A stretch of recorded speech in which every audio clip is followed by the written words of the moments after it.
الحمد لله رب العالمين أشهد أن لا إله إلا الله وحده لا شريك له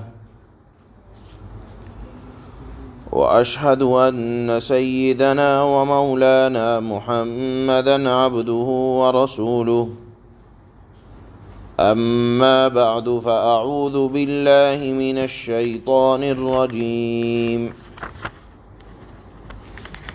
بسم اللہ الرحمن الرحیم قال يا إبليس ما منعك أن تسجد لما خلقت بيدي استكبرت أم كنت من العالين قال أنا خير منه خلقتني من نار وخلقته من طين قال فاخرج منها فإنك رجيم وإن عليك لعنتي إلى يوم الدين قال رب فأنظرني إلى يوم يبعثون قال فإنك من المنظرين إلى يوم الوقت المعلوم قال فبعزتك لأغوينهم أجمعين إلا عبادك منهم المخلصين قال فالحق والحق أقول لأملأن جهنم منك وممن تبعك منهم أجمعين قل ما أسألكم عليه من أجر وما أنا من المتكلفين إن هو إلا ذكر للعالمين وَلَتَعْلَمُنَّ نَبَأَهُ بَعْدَ حِينٍ۔ یہ سورہ صاد کی آخر کی آیتیں ہیں اور ان آیتوں پر سورہ صاد کا بیان مکمل ہو رہا ہے۔ ان آیتوں میں اللہ نے حضرت آدم کو پیدا کرنے سے پہلے اللہ نے جو اپنا ارادہ فرشتوں پر ظاہر فرمایا کہ دیکھو میں آدم کو مٹی سے پیدا کرنے والا ہوں اور جب میں اس کو پیدا کر دوں تو تم سب اسے سجدہ کرنا۔ یہاں یہ بات بھی سمجھ لینا چاہیے کہ اللہ نے حضرت آدم کو جو سجدہ کرنے کا حکم فرمایا فرشتوں کو، تو مقصد سجدہ عبادت نہیں تھا، بلکہ یہ مقصد تھا جس کو سجدہ تعظیمی کہا جاتا ہے، تاکہ حضرت آدم علیہ السلام کی بزرگی، آپ کی شرافت، آپ کا کمال یہ فرشتوں پر ظاہر ہو جائے کہ بہرحال آدم کا درجہ فرشتوں سے زیادہ ہے، تو اس کو سجدہ تعظیمی کہا جاتا ہے۔ یہ سجدہ تعظیمی پچھلی امتوں میں جائز تھا، لیکن ہماری شریعت چونکہ دائمی شریعت ہے، کفر و شرک سے ادنا درجے کی بھی مشابہت نہ ہو جائے، اس لیے ہماری شریعت میں تو یہ سجدہ بھی جائز نہیں ہے۔ اور یہ سجدہ جس کو سجدہ تعظیمی بڑائی ظاہر کرنے کے لیے جو سجدہ کیا جاتا ہے، اس کا درجہ پہلے زمانے میں ایسا ہی تھا جیسے کوئی بڑا بزرگ آئے، آپ اس سے گلے مل لیں، آپ اس سے مصافحہ کر لیں، آپ بڑھ کر اس کی پیشانی کو چوم لیں، یعنی جس سے کسی آنے والے کی بڑے آدمی کا اکرام ہو، تو یہ سجدہ تعظیمی اسی درجے میں سمجھا جاتا تھا۔ چنانچہ اللہ نے حضرت آدم کو پیدا کرنے کے بعد ان کی بڑائی اور اپنی فرمانبرداری کو ظاہر کرنے کے لیے جب حضرت آدم مکمل ہو گئے، انسان بن گئے، تو تمام فرشتوں سے کہا کہ دیکھو تم ان کو سجدہ کرو، یعنی سجدہ تعظیمی۔ سب نے سجدہ کیا، ابلیس جس کا نام عزازیل تھا اور یہ جناتوں کی قسم میں سے تھا، لیکن اپنی عبادت کی کثرت کی وجہ سے وہ آسمانوں پر فرشتوں کے ساتھ شامل کر لیا گیا تھا۔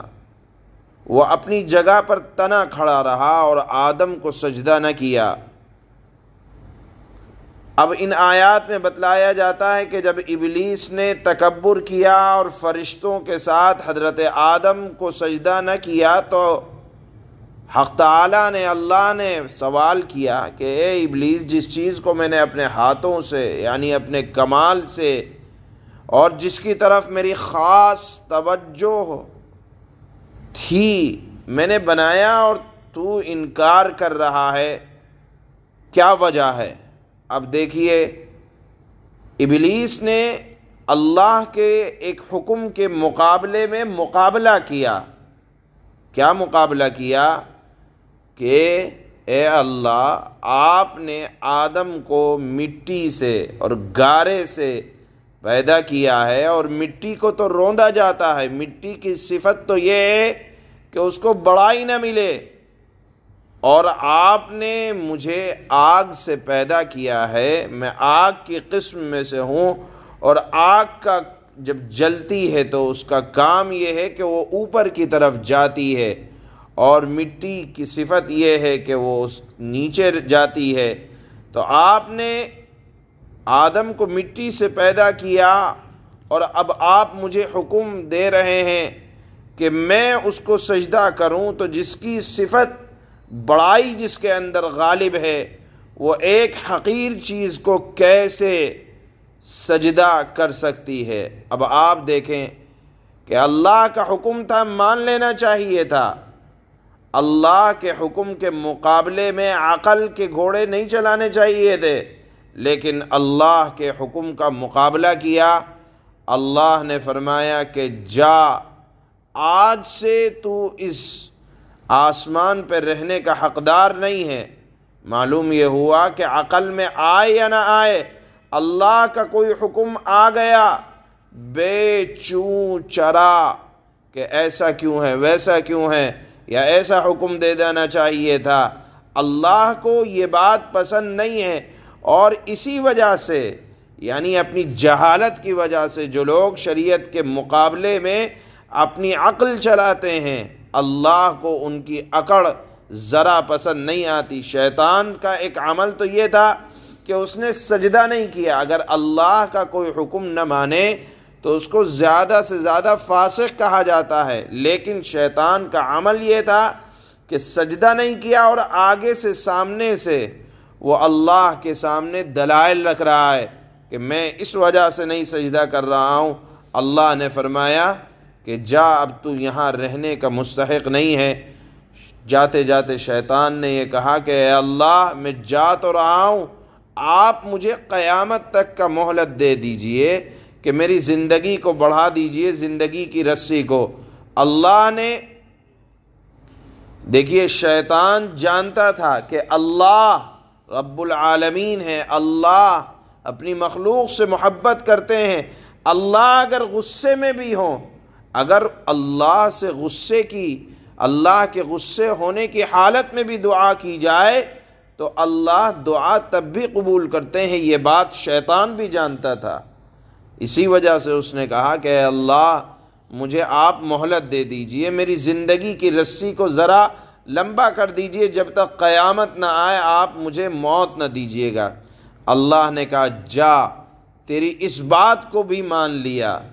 اب شیطان سامنے سے کہتا ہے کہ اے اللہ، جس انسان کی وجہ سے میں جنت سے نکالا گیا ہوں، اس انسان کو اس جنت میں آنے نہ دوں گا، اس کو دائیں طرف سے بھی بہکاؤں گا، بائیں سے بھی بہکاؤں گا، اوپر سے بھی بہکاؤں گا، نیچے سے بھی بہکاؤں گا، میری پکڑ سے کوئی بچ نہ سکے گا۔ ہاں، جس پر آپ کا کرم ہو جائے، آپ کا رحم ہو جائے، جو آپ کے متقی بندے ہوں، وہ میری پکڑ سے بچ جائیں گے۔ اللہ کا جواب دیکھیں، اللہ نے فرمایا کہ جا، میرا اعراض دیکھ کہ جو تیرا ساتھ دے گا تیرے ساتھ جہنم میں جائے گا۔ جو تیری بات مانے گا تو بھی جہنمی، تیرے ماننے والے بھی جہنمی۔ قال فالحق والحق اقول، اللہ نے فرمایا کہ یہ بات بڑی سچائی ہے، یہ بڑی سچ بات ہے، اس کے اندر بغیر لگی لپٹی کی بات ہے کہ جو مانے گا تیری وہ تیرے ساتھ رہے گا، جو مانے گا اللہ کی وہ جنت میں جائے گا۔ اور یہ بات ہو کر رہے گی۔ اللہ نے کھلے الفاظ میں ان آیات میں جو آج تلاوت ہو رہی ہیں انسانوں کو مخاطب کر کے فرمایا کہ خبردار، ہوشیار رہنا، شیطانی چالوں میں ہرگز نہ آنا۔ شیطان تمہارا ازلی دشمن ہے، اللہ سے وعدہ کر کے آیا ہے، دائیں سے بائیں سے، آگے سے پیچھے سے، اوپر سے نیچے سے، ہر طرف سے بہکاؤں گا، اور جہاں تک جن کی وجہ سے میں جنت سے نکالا گیا ان کو جنت میں آنے نہ دوں گا۔ اللہ نے فرمایا جا، تیرا بس میرے متقی بندوں پر نہیں چلے گا۔ یہاں ایک بات جو ان آیات کا حاصل ہے وہ یہ کہ شیطان اور ابلیس کا جو ایک عمل اللہ کو سب سے برا لگا وہ یہ تھا کہ اللہ کے حکم کے مقابلے میں تعارض، اللہ کے حکم کا مقابلہ نہیں کرنا چاہیے کہ اللہ نے کہہ دیا، مالک نے کہہ دیا، ہمارے سمجھ میں آئے یا نہ آئے، حق تعالیٰ کا فرمان ہے، اللہ کا حکم ہے، ہمیں بے چون چرا اس کو ماننا ہے، اس کی اتباع کرنا ہے، اس کی اطاعت کرنا ہے۔ اسی وجہ سے مسلمان کو مسلمان یوں کہا جاتا ہے کہ وہ اللہ کے احکام کے آگے گردن ڈال دیتا ہے، وہ سامنے سے لاجک نہیں پیش کرتا کہ اس کی یہ وجہ ہے تو اللہ نے یہ حکم دیا ہے، نہیں، اللہ کا حکم ہے، ہمارے سمجھ میں آئے یا نہ آئے، اسی کو اطاعت، فرما برداری کہا جاتا ہے، اسی کو مسلمان کہا جاتا ہے کہ مسلمان شریعت کے مقابلے میں شیطان کی طرح طرح کی چالیں نہیں چلتا بلکہ تسلیم کرتا ہے، مانتا ہے، اور ماننے کی صفت مسلمان کے اندر ہونی چاہیے، کیونکہ اگر ماننے کی صفت نہ ہو، سامنے سے دلائل رکھے جائیں اللہ کے حکم کے مقابلے میں، تو یہ تو شیطان کا عمل تھا۔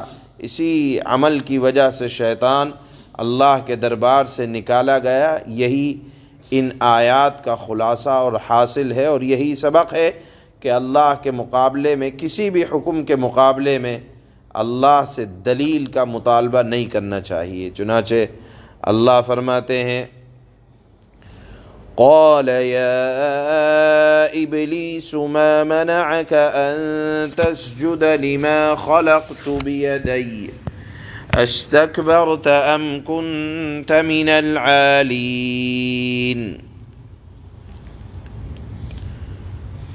اللہ نے کہا ابلیس، جس کو میں نے اپنے ہاتھوں سے پیدا کیا ہے اس کو سجدہ کرنے سے تجھے کس چیز نے روکا ہے؟ کیا تو نے تکبر سے کام لیا یا تو کوئی بہت اونچی ہستیوں میں سے شامل ہے، یعنی آدم سے بھی بڑا ہو گیا شرافت و بزرگی کے اعتبار سے کہ تو تعظیم نہیں کرنا چاہ رہا؟ سامنے سے جواب دیا قال انا خیر من خلقتنی من نار وخلقته من طین۔ شیطان، جس کا نام عزازیل تھا، کہنے لگا میں اس آدم سے اچھا ہوں، بہتر ہوں، اے اللہ تو نے مجھے آگ سے پیدا کیا ہے اور اس آدم کو گارے سے پیدا کیا ہے۔ قال فاخرج منها فإنك رجيم وإن عليك لعنتي إلى يوم الدين۔ اللہ نے فرمایا اچھا، اللہ کو جواب دے رہا ہے تو یہاں سے نکل جا، تو مردود ہے۔ مردود کا مطلب دھتکارا ہوا، نکالا ہوا، بھگایا ہوا ہے، اور یقین جانو قیامت کے دن تک تجھ پر میری پھٹکار رہے گی۔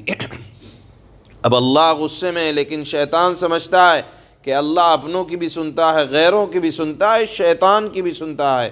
دعا کی، کیا دعا کی؟ قال رب فانظرنی الی یوم یبعثون۔ قال فإنك من المنظرین إلى یوم الوقت المعلوم۔ شیطان نے بطور دعا کے اللہ سے مانگا، اے میرے پروردگار، جب تو نے مجھے بھگا دیا قیامت تک کے لیے، پھر تو مجھے اس دن تک کے لیے جینے کی مہلت دے دے جس دن لوگوں کو دوبارہ زندہ کیا جائے گا۔ یہاں علماء نے لکھا ہے کہ جو رب شیطان کی سن سکتا ہے اس کی بات کو قبول کر سکتا ہے۔ جو ایک اہل ایمان اگر اللہ کے دربار میں مانگے تو کیا اللہ اہل ایمان کی بات کو رد کر دے گا؟